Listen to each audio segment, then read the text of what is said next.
नमस्कार, stars channel में आपका स्वागत है। और आज हम बात करने वाले हैं धन त्रयोदशी पर्व के बारे में। कार्तिक कृष्ण पक्ष की त्रयोदशी तिथि के दिन ही धन्वंतरी का जन्म हुआ था, इसीलिए इस तिथि को धनतेरस के नाम से जाना जाता है। धन्वंतरी जब प्रकट हुए थे तो उनके हाथों में अमृत से भरा हुआ कलश था।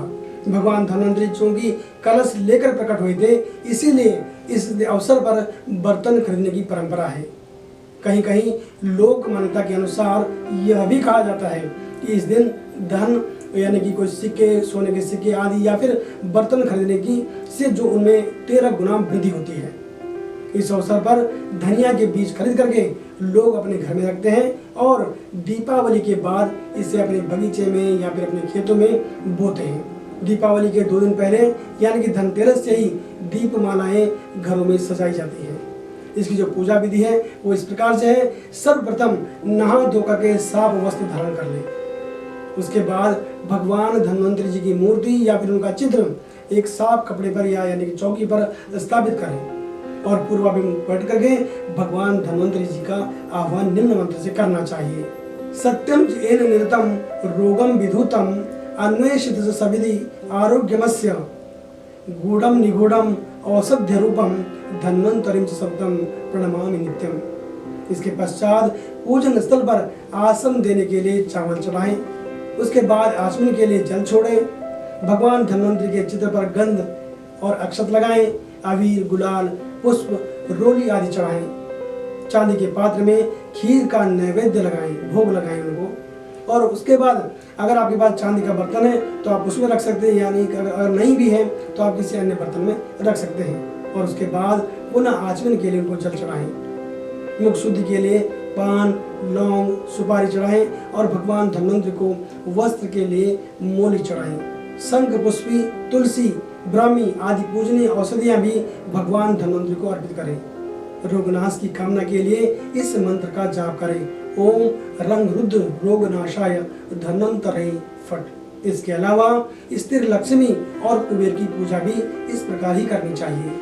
साथ ही संध्या के समय यम के नाम से दीपदान का विशेष महत्व इस दिन है। पूजन करने के बाद निम्न मंत्र का जाप करें। इस मंत्र का जाप करने से भगवान धन्वंतरी बहुत खुश होते हैं, जिससे धन और वैभव की प्राप्ति होती है। यक्षाय कुबेराय वैष्णवाय धन धान्य अधिपतये धन धान्य समृद्धि में देही दापय स्वाहा। अब मैं आपको बताता हूँ धनतेरस के साथ जुड़ी हुई एक कथा। एक किंवदंती के अनुसार एक राज्य में एक राजा था। कई वर्ष तक प्रतीक्षा करने के बाद उसके यहाँ पुत्र यानी कि संतान की प्राप्ति हुई। राजा के पुत्र के बारे में किसी ज्योतिषी ने यह कहा कि बालक का विवाह जिस दिन भी होगा उसके 4 दिन के बाद ही उसकी मृत्यु हो जाएगी। ज्योतिषी की यह बात सुनकर के राजा को बहुत दुख हुआ। एक दिन वहां एक राजकुमारी गुजरी और राजकुमार और राजकुमारी दोनों ने एक दूसरे को देखा और दोनों एक दूसरे को देख करके मोहित हो गए और उन्होंने आपस में विवाह करने का फैसला लिया। ज्योतिषी की भविष्यवाणी के अनुसार ठीक 4 दिन के बाद यमदूत यानी कि उनके प्राण लेने के लिए आए। यमदूत को देखकर राजकुमार की पत्नी विलाप करने लगी। यह देख यमदूत ने यमराज से विनती की और कहा कि इसके प्राण बचाने का कोई उपाय बताइए।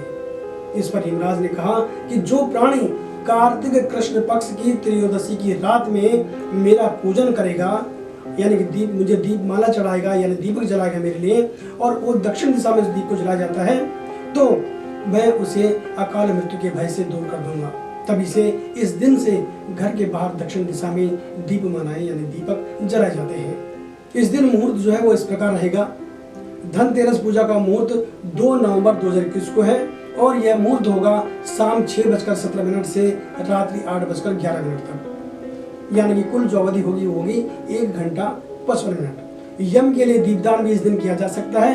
प्रदोष काल रहेगा शाम 5:35 से रात्रि 8:11 तक। वृषभ काल होगा शाम 6:17 से 8:12 तक। त्रयोदशी जो तिथि है वो 2 नवंबर को प्रारंभ हो जाएगी सुबह 11:31 से और अगले दिन यानी कि 3 नवंबर 2021 को प्रातः 9:02 तक रहेगी। अन्य शहरों में धन त्रयोदशी का जो मुहूर्त होगा वो इस प्रकार से होगा। शाम 6:47 से 8:32 तक का जो मुहूर्त होगा वो पुणे में होगा। शाम 6:17 से 8:11 तक का जो मुहूर्त होगा वो होगा नई दिल्ली में। 6:29 से 8:10 तक जो मुहूर्त होगा वो होगा चेन्नई में। जयपुर में होगा 6:25 से 8:18 तक, जबकि हैदराबाद में होगा 6:30 बजे से 8:14 तक। गुड़गांव की बात कर लेते हैं तो गुरुग्राम में जो मुहूर्त होगा वो 6:18 से 8:12 तक होगा। चंडीगढ़ में 6:14 से 8:09 तक। कोलकाता में 5:42 से 7:31 तक, जबकि मुंबई में 6:50 से 8:36 तक। बेंगलुरु की बात करते हैं 6:40 से 8:21 तक। अहमदाबाद में होगा 6:45 से 8:34 तक। और नोएडा यानी दिल्ली से सटा हुआ जो क्षेत्र है यहाँ पर जो मुहूर्त होगा वो होगा शाम 6:16 से 8:10 तक। तो ये हमने आपको बताया विभिन्न शहरों में जो पूजा का मुहूर्त होगा वो इस तरह से होगा। तो आप अपने समय अपनी सुविधा के हिसाब से इसी हिसाब से आप अपनी पूजा का आयोजन कर सकते हैं। नमस्कार।